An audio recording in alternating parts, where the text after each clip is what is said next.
The movie opens with Ding, an old overweight man who lives in a remote village on the border of China and Russia. One night, Ding witnesses a brutal gang attack, which leaves a man dead, with the main suspect being gang leader Choi. Ding reports the incident to the police, who arrest Choi, but when Ding is brought in to identify Choi, he hesitates and ultimately fails to positively identify the boss. Initially thinking Ding was afraid, the cops soon discover that old man Ding is actually a former Special Forces soldier who is now suffering from dementia.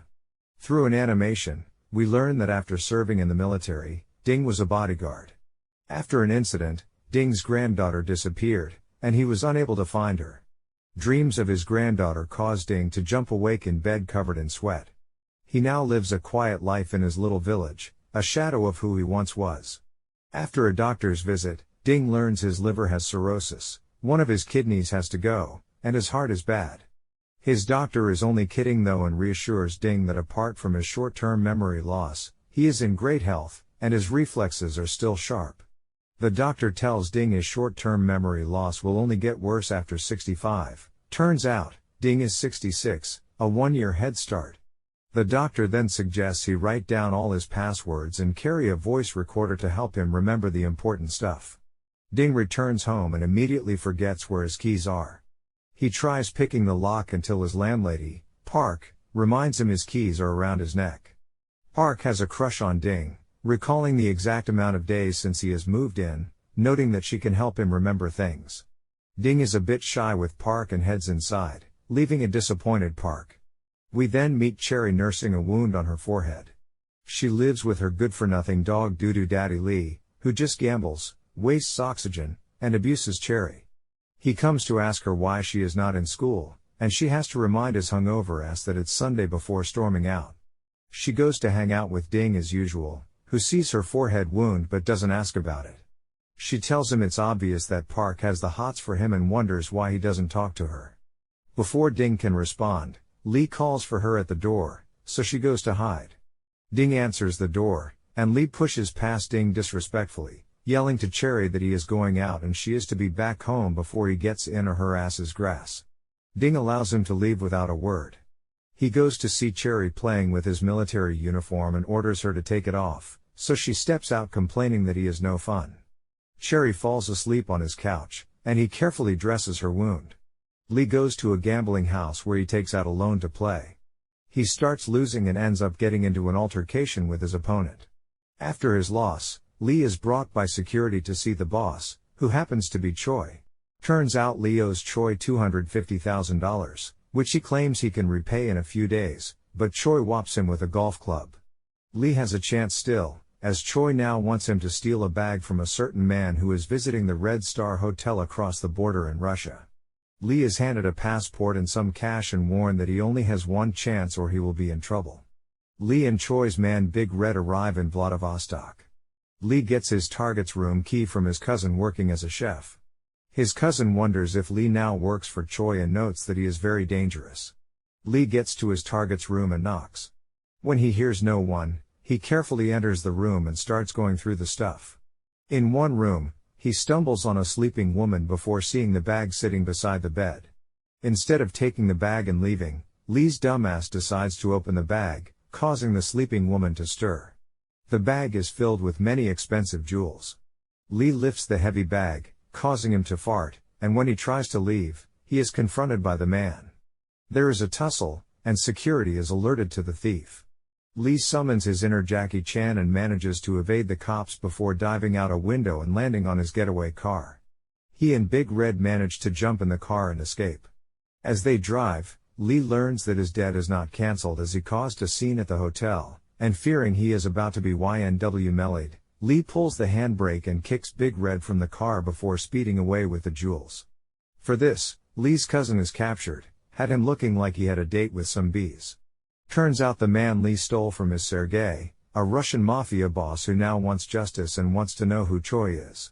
He then has his enforcer Igor kill Lee's cousin with a coat hanger. The Russians then call a meeting with the Chinese top boss, noting that Choi has broken the rules and his actions will affect business unless the Chinese hand him over. One day Cherry invites Ding to go fishing with her, and the two get ice cream along the way. After fishing, Cherry has heard that Ding is moving away soon and wants him to take her as she hates her dad and most of her classmates. He doesn't think it's a good idea, but Cherry fears she will lose her only friend. When Ding returns home, Miss Park again insists that he join her for lunch. During the meal, which Ding finds really tasty, Miss Park suggests taking him to meet her friends, almost causing Ding to choke. Miss Park doesn't believe in wasting time since they're both old and that Coochie about to go out of business.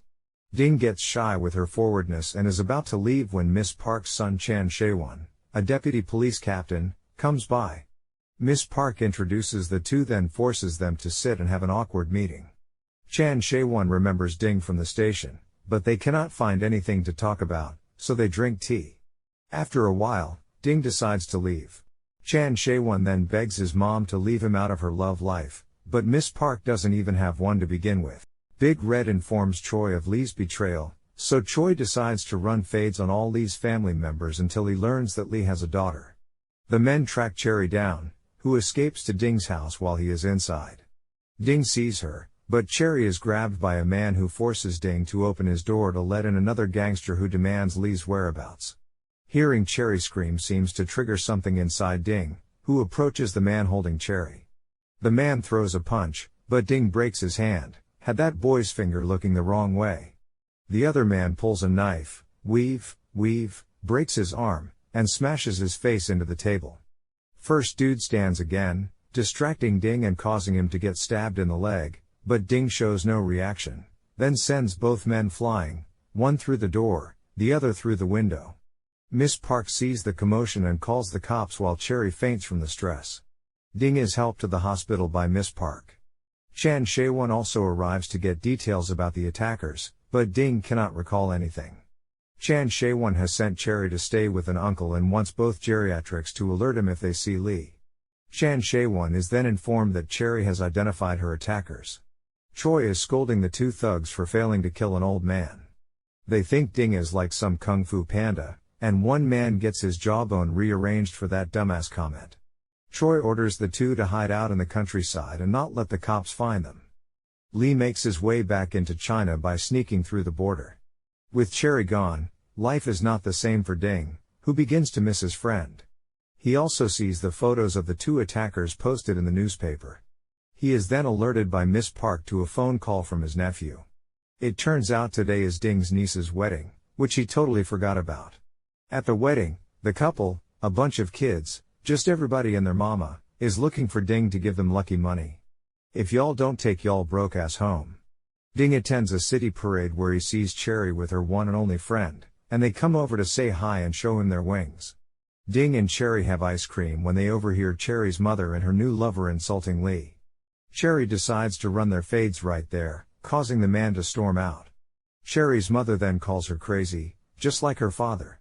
Ding is devastated seeing Cherry in tears, and she storms out of the cafe, leaving her wing.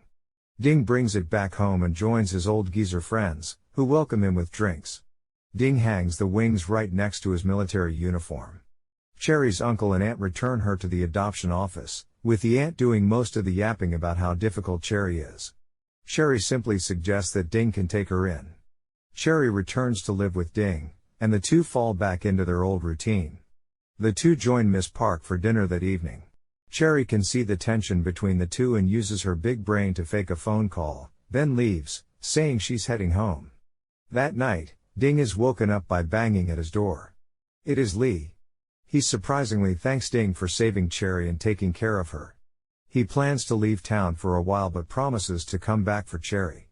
Ding tells him to speak to Cherry himself, but Lee confesses that he doesn't know how and seems to always make things worse. He leaves a large sum of cash, promising to send more. He steps out and sees lights on in his home. He sees Cherry's shadow and decides to talk to her, but when he approaches the house, Choi steps out to greet him. Lee tries to fight and run, but the men soon grab him and use a blade to slash his tendons before dragging him back to Choi. Ding sees what's happening but cannot go outside as his door has been jammed by the men. Having recovered the jewels, Choi kills Lee with his blade. Lee begs Choi to spare Cherry, but the last thing he hears is that Cherry will die. The men set fire to his home and leave.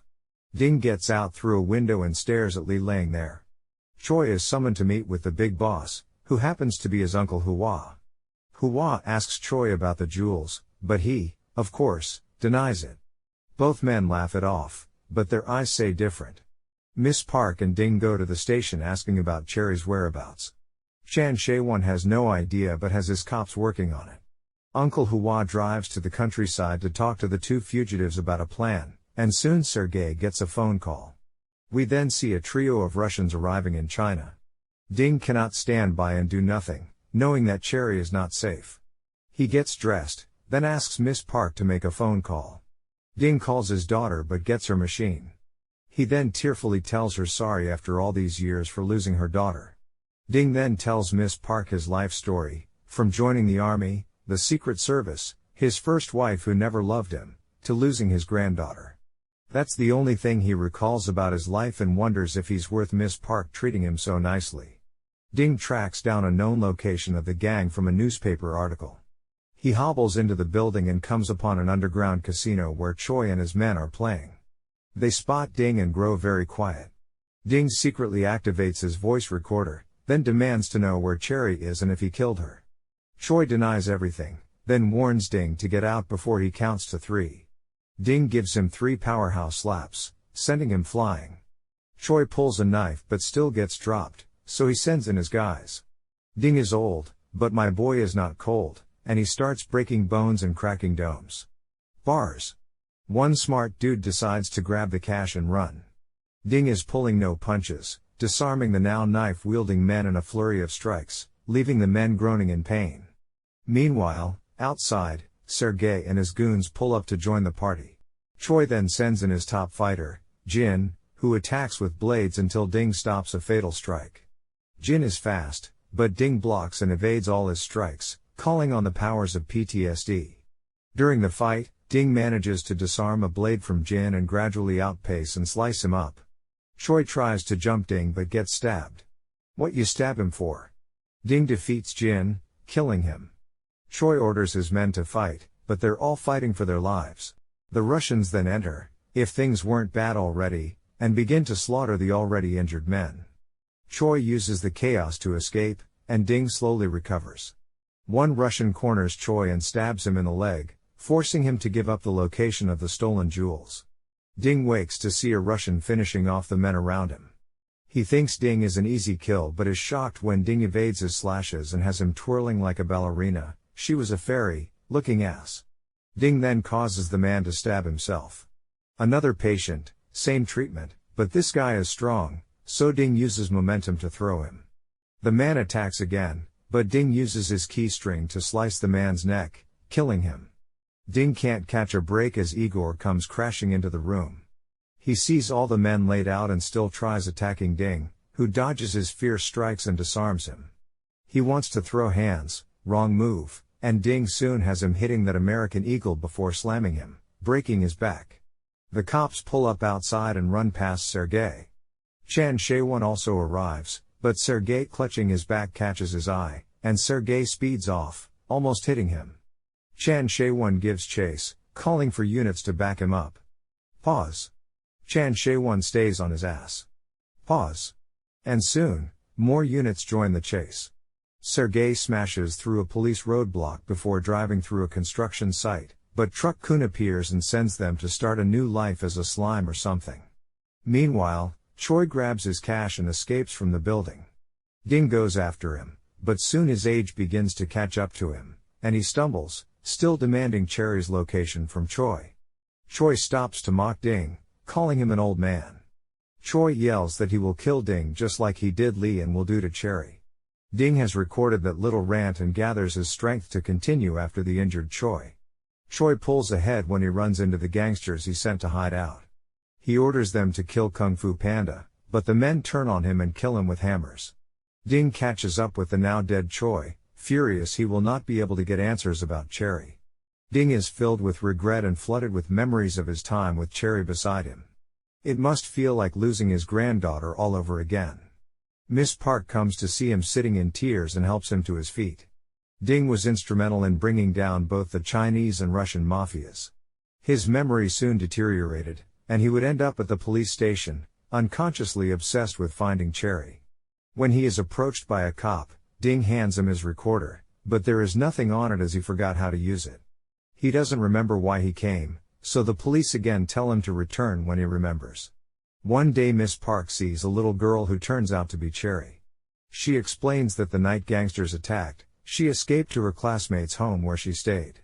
She asks about her father, but Miss Park tells her father left for work.